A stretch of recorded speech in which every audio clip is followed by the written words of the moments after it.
Hello, friends. Today, I want to talk to you about how to survive a night when you've had no sleep as a mom of littles, stay-at-home mom of littles. Okay, so it's a little bit of a niche video today, but I hope that it helps you because when I learned some of these tips and tricks, it's night and day changed how I was able to go about my days. And I'm sharing this from very literal personal experience, because as of today, the day that I'm recording this, last night was one of those nights where I got about 4 hours of sleep broken up into two or three different segments. So I'm sharing this with you from a place of I'm literally doing this today. Have been doing this today and I'm continuing to do it today. This isn't hypothetical, this is in action, okay? So I want to talk about how to survive those days where you don't get any sleep, right? Which happens when we're moms of littles, right? Whether it's you have a newborn or a young baby that's still, not sleeping through the night. But honestly, something that I was never prepared for was the fact that my older kids would still be waking up at night. Like I have a 4-year-old. She's not like, she's still little, like she's 4, but she's still waking up in the middle of the night. And that was something that I was not particularly prepared for. I kind of thought that once they were kind of sleeping through the night in their own rooms, stuff like that, they would stop waking up as much. And honestly, she wakes up just about every night and ends up on the floor in my bedroom still. So I'm getting woken up at least once every night, if not more. Or, so we have a baby, you got some toddlers or young preschool, kindergarten age children who are still waking up in the middle of the night. Or also being pregnant is another factor because you have to get up to pee the further along you get in your pregnancy. Or you might be dealing with pregnancy insomnia, right? There's so many pieces to the puzzle. Okay. I'm just throwing out some of the ones that personally I'm dealing with all of them. I have a 2-year-old and a 4-year-old and I'm pregnant. So I'm kind of dealing with all of them. And last night was the perfect mash of all of them for me. So I thought, you know what? Why don't I share with you guys how I'm handling it? Because today was a day that I actually had commitments. And I will say, okay, like I'm going to kind of give you two pieces here. If you have a night where you get no sleep and you don't have commitments the next day, then there's nothing wrong with, and there's no shame in having a rest day, having a day where you maybe kind of let the kids watch maybe a little bit more movie or have a little more screen time than you normally would so that you can take a longer nap. Maybe doing things like that, having a rest day. Okay. I'm super like 100% pro rest days. We need those as moms, especially. But today I'm going to talk specifically about what about those days when you don't necessarily have the freedom to do that. You have commitments and you don't really necessarily want to flake on them. So like for me today, I had a scheduled get together with a friend and her kids for and my kids were looking forward to it and excited about it. And I also had some business commitments, some phone calls, some interviews, some things I was doing, commitments that I'd made to do today. And so there, yes, is the option of, yeah, I could have canceled and had a rest day and just done nothing all day and slept, which is kind of what I wanted to do. But when I was thinking about it this morning, going, okay, how do I want to handle this? I landed on it isn't going to serve me or my family in the long run to cancel the commitments that I have. It's going to be the best thing for both me and my family in the big picture long run is for me to honor the commitments that I made. That was the decision today. And again, every circumstance is different. So I'm not saying every single time that you have to do this, but this is specifically for those days. You know what I'm talking about. There's days when you have an appointment, you have a meeting, you have a call, and you didn't get much sleep, and you can't cancel. You need to do it. So how do we survive those days when it's like, oh my word, I got like literally 4 hours of sleep, maybe? Okay. I have a few key tips, tricks, and strategies that have helped so much. And I'm going to share them right now. Okay. So number one, the first thing I want to share is I call it my 3-step energy shifting routine. And this is something I aim to do to some degree every morning, but I put some extra oomph into it on days when I have got no sleep. So it's a 3-step routine. And the first step is devos. Okay. Spending the first moments of my day with the Lord, reading my Bible, reading a little bit of a devotional book, praying, journaling, whatever that fits. Sometimes it means I'm just reading a page out of a devotional book and then listening to a podcast while I get ready, like a sermon podcast or something like that. Some days I have a little bit more time and I'm doing the full shebang of, Bible study book and Devo, a devotional book and straight from the Bible and the podcast and the journaling. Like sometimes I do all of it and sometimes I do like one of it. There's no right or wrong way as long as you're dedicating the first few minutes of your day to the Lord. Sometimes it's just praying. It's like, Lord, I don't even have, like things are kind of crazy right now. I'm not even able to I have to get going and I don't have time to even read. So praying, Lord, fill me up, Holy Spirit, give me some extra levels of energy and focus today and grace and love and all those things. But some dedicated time, even if it's only like 2 minutes. So that if you have more time, especially on the days that you're sleep deprived, spending a little extra time will do leaps and bounds. Second part of my energy shifting routine, morning routine, is getting ready for the day, fully ready for the day. So on days when we've had no sleep, or honestly, let's be honest, as stay-at-home moms, right? Like we don't have to get dressed. We're not going anywhere most of the time, right? We're staying home, we're with our kids, we're doing stuff. We don't have to put on clothes. And so it can be really tempting to stay in PJs or stay in kind of more loungy feeling clothing and to go about our day in that state. However, when you're wearing pajamas all day, or even like just more loungewear all day, it creates this energy of sleepiness, it's a lower energy. I'm all for being comfortable. I'm very pro be comfortable, especially with little kids. Though, like my personal go-to clothes are like leggings and a top, like a t-shirt or something like that, so that I can get down on the ground with my kids. But I have very distinctly different, like I have my dressed leggings and my loungy leggings. Does that make sense? So having those distinct differences makes a huge difference. So getting fully dressed and freshening up. If there's time, like today, I took a full shower.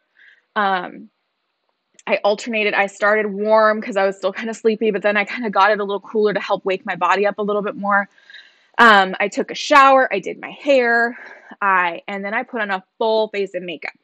And honestly, the more tired I am, the more sleep deprived I am, but needing to do stuff, the more dressed up I get, because there's this energy shift that happens in the body when you do that. And it just makes this whole shift, this change where when you put on the clothes and you do the hair and you put on the makeup, you just automatically feel more put together and more energetic. And so this is a tip. I mean, regardless of how sleep deprived you are, if you're struggling with energy and motivation, get dressed and put on some makeup. And again, it doesn't have to be crazy. Like, I mean, you can see my face right now. I'm wearing my full face of makeup, and all that means is foundation, mascara, and a little bit of a brow pencil. That's all I do. I don't go crazy with the shadows or even the lipsticks half the time, because I'm like, lipstick comes off in 2 seconds as soon as I eat something. So that's all. Okay. So it doesn't have to be crazy, just enough to make you feel more perky and awake and put together. So that's step number 2. Number 3, this is something that we tend to skip as moms, or we can. A balanced, nourishing breakfast before you touch your coffee. I love coffee.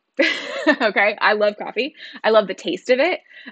Personally, I really enjoy a good, strong cup of coffee with just a little bit of sweetener Not a lot, just enough to take the bitter edge off, and some like nice rich cream, either half and half or heavy cream. I really enjoy my coffee. So I'm super pro enjoying your cup of coffee. But here's the deal.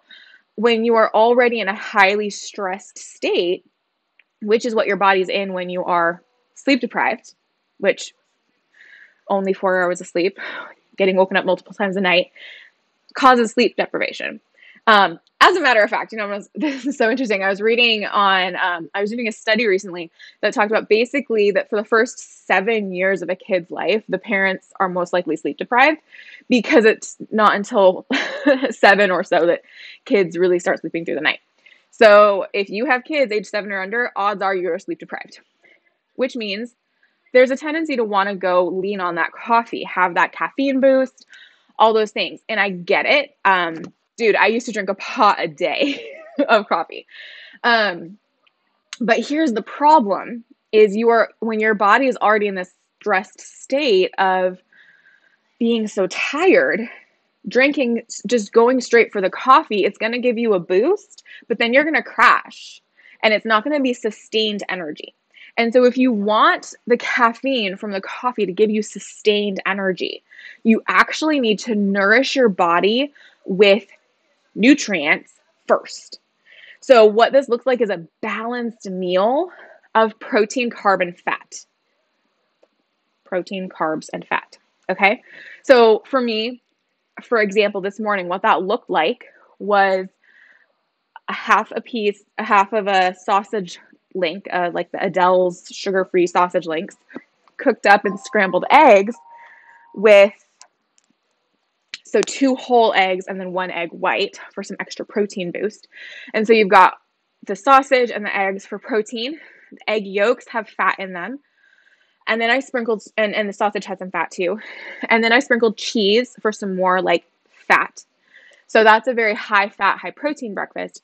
And then I had a small bowl of cereal, of an organic, gluten-free, lower sugar. There was a little sugar in it, but cereal. The puffins, like Barbara's brand puffins, are what I really like. They're peanut butter flavored. They're delicious, with some whole milk. And then again, so from that, you've got your carb. And then with the milk, there's more protein and fat. And so, and carb actually, because milk has this sugar in it too, like natural sugars. But that created a really balanced meal. And I ate most of it. I wasn't able to eat all of it. I shared some of it with my kids. Because also I'm pregnant. And the volume of what I just ate may not be quite right for you.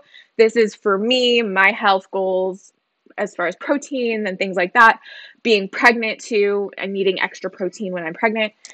You might only do 2 eggs. You might only do 1 egg and 1 egg white, whatever. But something like that, a very balanced carb, balanced with higher protein, decent fat, and then mid-range carb first, before you have your coffee.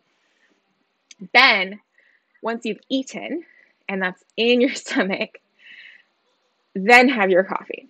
And what I like to do is I look at a lot of like the pro-metabolic recipes to make my coffee. So like on a day like today, I actually made like a yolky coffee where I put an egg yolk and a little bit of sugar and some collagen in my coffee. Collagen, some extra protein boost, as well as other nutrients. So doing that and then having my coffee after I've eaten and then slowly just enjoying it throughout my morning. As a matter of fact, I didn't actually finish it till like 2 p.m. I like slowly was drinking it all morning and into the afternoon. Gives you the caffeine in a healthy way that actually it can up your energy without causing major crashes. So that right there, like that 3-step routine is my number one, like how to survive sleep deprivation when you have to do stuff, right? If you have time to take a nap at some point in the afternoon or even morning, go for it. Like I did that, we had our friends over, we did our things that we were doing. And then during wind down time for my kids, we always have a quiet time in the afternoon where they are either napping or quietly playing in their rooms for at least an hour. ideally 2. Usually my son will sleep for 2 hours in the afternoons, and my daughter will play for about an hour before then she comes out and quietly we'll read together and do stuff like that together. So, during that quiet time, like today, put him down for a nap, got her settled with her toy, and I lay down on the couch for half an hour. I didn't actually fall asleep, but I just lay down. That was long enough to give me that kind of little bit of rest that I needed to be able to now get through the rest of my day. Because right now, as I'm recording this, it's about 3:45 p.m. And so that's what kind of the extra boost I needed to kind of get me through my day till bedtime in with enough energy to do what I need to do, which is still quite a few things. I still have some calls, and then we have some family commitments tonight. So there's quite a few things going on still. So that's that right there. But the energy shifting routine is the number one tip. Okay. Now I do want to say a couple other things. Some other things that can be really helpful throughout your day is be mindful of what you're eating. Be nourishing your body really well, because food is fuel. So pick foods that are balanced. Again, protein, carb, fat balanced, and lower your expectations of yourself. So make sure that you're eating. I mean, don't overeat, obviously, but make sure that you're nourishing your body in days when you have that extra level of stress of not having slept enough. And then the other thing is lower your expectations of yourself, okay? So if you have commitments like today, right? I had commitments, and I had a whole other list of things I wanted to do too on top of those commitments, which if I had gotten enough sleep, easily could have been accomplished. I easily could have accomplished the other things that I wanted to do. But operating and realizing I only am operating on 4 hours of sleep. I do not have a clear brain. So if I'm wanting to sit down and do a lot of brain work right now, that's not going to work very well. I'm going to use up a lot of that energy that I'll need maybe for my call later or things like that. So what we do is we lower those expectations. So that might look like eating easy finger food meals, feeding the kids easy things, mac and cheese, chicken nuggets, maybe doing takeout if that's in your budget, using paper plates so that you don't have dishes, PB&J sandwiches, simple foods, simple things that require minimal cleanup, minimal prep to help lower those expectations on yourself. And then additionally, some other things that you can do are to lower your expectations are maybe days like that your kids get a little more screen time. I'm not anti-screen time. Personally, I like to be pretty conservative with it. So that days like today, I can use it to my advantage. So if I'm not constantly using screen time, and I'm doing other things to fill our time, on days like today, it's a special treat and it keeps them entertained so that I can safely take a nap or things like that. And then of course, the things that you can cut, do cut. I'm going over to my family and doing my family's commitments later in the day than I would so that I did have time to take a nap. Or, again, cutting some of the expectations of the tasks that I had for myself and going, you know what? Not going to happen today. That's okay. I'm only going to do the essentials, the things that are, commitments I made to other people so that I'm honoring their time.